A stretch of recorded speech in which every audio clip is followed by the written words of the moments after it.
Una de las noticias del día en Colombia tiene que ver con la Procuraduría. Esto dijo hace unas horas la procuradora Margarita Cabello, lo estaba diciendo a propósito de los gestores de paz y de las libertades que se han dado a dos de ellos acá. ¿Hasta qué punto esa ley le entregó libertad completa al señor presidente de la República para poder determinar quién es o no vocero que estén detenidos, que puedan aportar a la conflictividad social?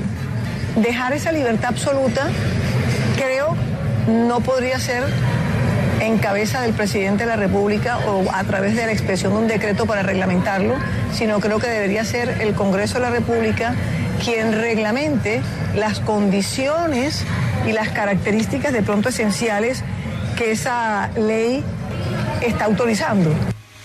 El procurador delegado encargado para lo penal es precisamente la persona que entiende de esto que ha dicho la Procuraduría, en voz de la procuradora Margarita Cabello. Él es Jairo Acosta y nos acompaña a esta hora en Caracol Radio. Procurador, gracias por atendernos. Buenos días.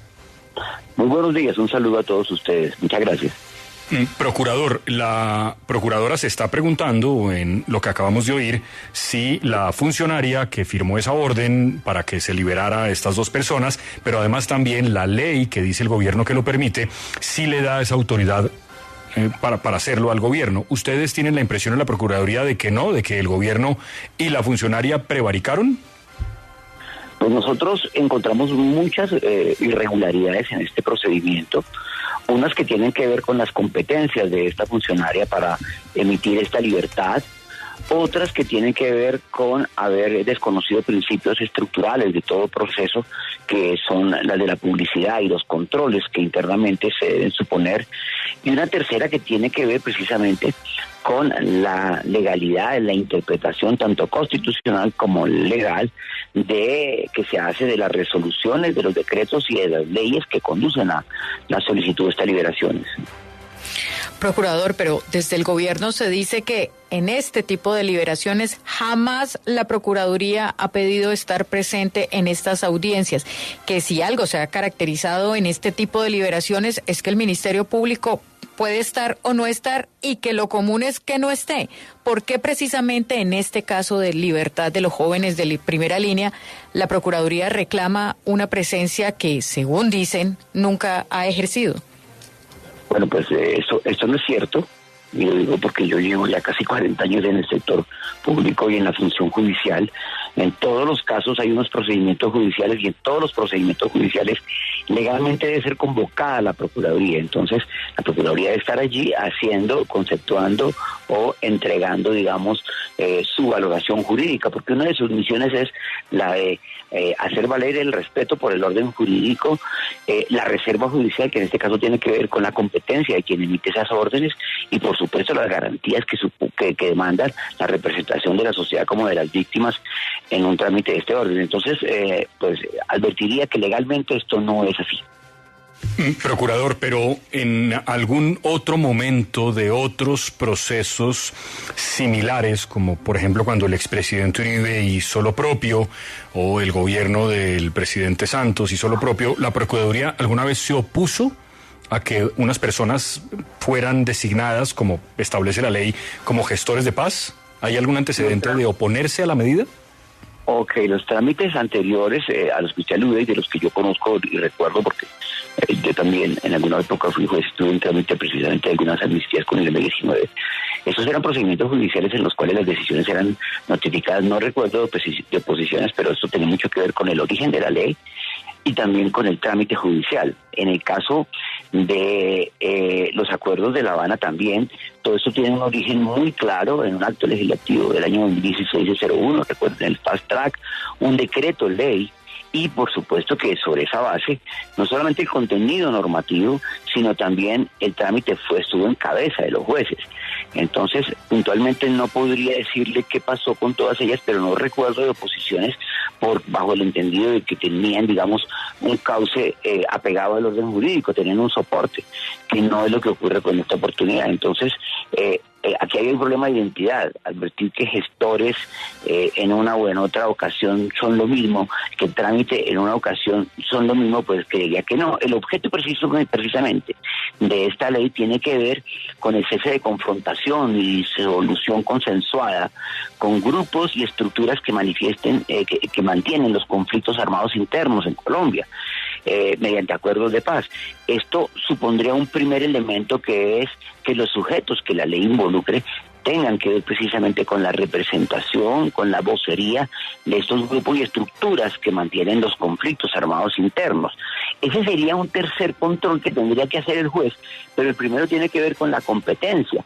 Entonces, creo que no podríamos hacer una comparación, entre otras cosas porque no habíamos tenido, o yo que yo sepa, un antecedente de ausencia de competencia en la definición de estas libertades. Procurador, ¿qué puede pasar ahora? Porque esta es una queja que se interpone ante el Consejo Superior de la Judicatura, que es el competente para investigar la actuación de los funcionarios. Pero esta queja de alguna manera puede afectar la libertad de estos dos jóvenes liberados. La idea aquí es que hay dos consecuencias frente a estas irregularidades. Una que tiene que ver precisamente con la validez de las actuaciones, y otra que tiene que ver con la responsabilidad de quien ha dado este trámite. En lo que tiene que ver con la validez, la ausencia de competencia la dejaría sin validez. Ese sería un trámite que, por supuesto, no es unívoco, sino que tiene que someterse a un control de orden judicial.